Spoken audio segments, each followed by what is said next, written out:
सहारा prime news से गुलजार शकील, कस्बा भोगांव, जिला मैनपुरी से।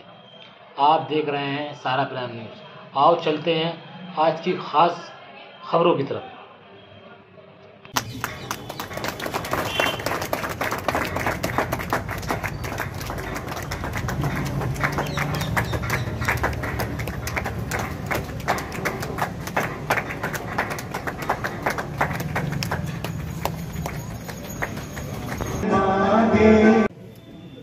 वो मकसद ये उनसे मैंने कहा था और आपसे भी कह रहा हूं, अनुरोध कि लोग चाहते हैं वो जब भोगांव के नाम से जाएं तो उनको थोड़ा सा बहुत बहुत अभिनंदन, स्वागत, आभार है कि आप लोग हमारे बुलाने पर आप यहां तक आए। बहुत बहुत धन्यवाद।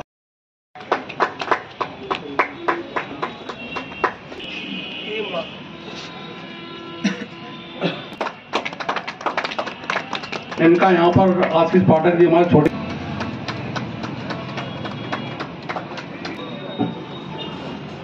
बाबा जी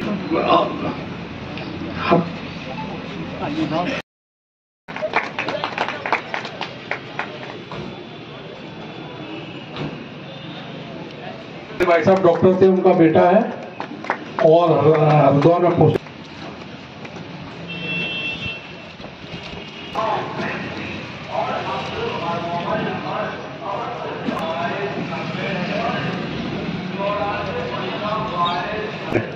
एक कैंप जरूर यहाँ पब्लिक के लिए लगवा दें, जो सुविधा यहाँ मिल सके, तो उसकी सारी व्यवस्था हम लोग कर लेंगे। केवल आपकी तरफ से है कि अच्छे कार्य के लिए आपने मुझे आमंत्रित किया, ये मेरा सौभाग्य है और मैं इसके लिए बहुत गौरवान्वित महसूस करता हूँ। आपके पास आऊँ, आपसे बारे में जानूँ, आपकी समस्याएं हैं स्वास्थ्य की, उसके बारे में कोई जानकारी प्राप्त करूँ, तो उसके लिए आप सभी को बहुत बहुत धन्यवाद। राष्ट्रीय ध्वज किसी भी देश, किसी भी जगह के लिए बहुत ही एक महत्वपूर्ण चिन्ह होता है। वो हमारे लिए गर्व की बात होती है, हमारे सम्मान की बात होती है, हमारे स्वाभिमान की बात होती है। और शायद इसी राष्ट्रीय ध्वज के लिए मुझे लगता है लोगों ने अपना सर्वोच्च न्यौछावर भी किया है। तो ऐसी इतनी अच्छी जगह पर आपने मुझे आमंत्रित किया, ये मेरे लिए बड़े सौभाग्य की बात है। जहां तक कुछ एक दो सवाल आपने किए थे, हमारा प्रयास हमेशा ही ऐसा रहता है कि जितना ज्यादा मरीजों का फायदा हो सके हम लोग कोशिश करते हैं। कई बार ऐसी परिस्थितियां बनती हैं कि खासतौर से ब्लड के संबंध में, अब ब्लड एक ऐसी वो है कि वो दुकान पे तो अवेलेबल होता नहीं, हमें आप लोगों में से ही किसी ना किसी से लेना होता है और किसी दूसरे को देना दिया था। इसलिए हम इसको ब्लड बैंक कहते हैं कि किसी से लिया और किसी को दिया। अब जब कोई देने वाला नहीं होगा हमारे पास तो हमें देने में बड़ी कठिनाई होती है। तब भी हम कोशिश करते हैं कि यदि मरीज के कोई रिश्तेदार के पास कोई देने वाला नहीं है डोनर, तो हम अपने पास अपने बैंक से जितना हो सके उतना कोशिश करते हैं। लेकिन कहीं का न कहीं एक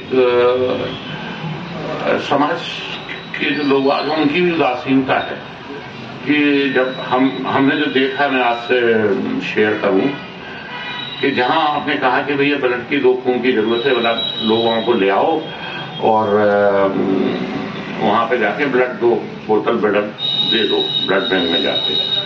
तो यदि उस मरीज के साथ 10 आदमी भी आए हैं, थोड़ी देर में आपको 1 या 2 आदमी के अलावा नहीं मिलेगा, 8 गायब हो जाएंगे। तो ये चीज अब आप लोग हमारे समाज से काफी जुड़े हुए हैं और काफी सामाजिक कार्य कर रहे हैं, तो ये बहुत ज्यादा जरूरी है, क्योंकि कहीं ना कहीं हमें बहुत ज्यादा जरूरत पड़ती है। तो आप इसके लिए एक अभियान से शुरू करिए, तो बहुत सारी जानें बचाई जा सकती हैं। तो एक अभियान इस तरह से शुरू करिए कि लोग आप जागरूक हों। खून देने में कुछ नहीं होता, ये गारंटेड है कि खून देने से आपका कोई नुकसान नहीं होने वाला, लेकिन हाँ जिसको दे रहे हो उसकी जान जरूर बच रही है।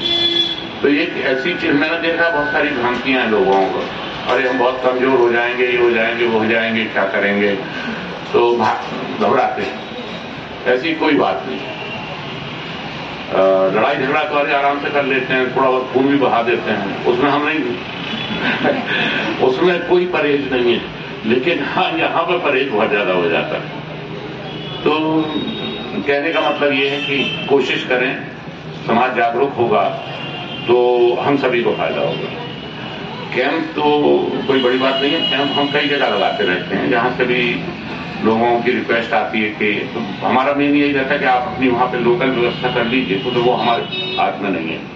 तो जब आप लोकल व्यवस्था कर लेंगे तो हम हमेशा ही तैयार रहते हैं कि आप उस कैंप में हमारी ये है कि हम लोगों की कुछ जांचें कर सकें, कुछ ओपीडी चला सकें, बहुत सारे मरीजों को देख के ये कह सकें कि आप सफाई आ जाइए, आपका इलाज वहां पे अच्छी तरह से हो जाएगा। तो ये स्क्रीनिंग हो जाती है मरीजों की। तो मैं उसी तरह से हम लोग कैंप लगाते हैं, उसी तरह का कि उनके स्वास्थ्य की जांच हो जाए और कोई ज्यादा बड़ी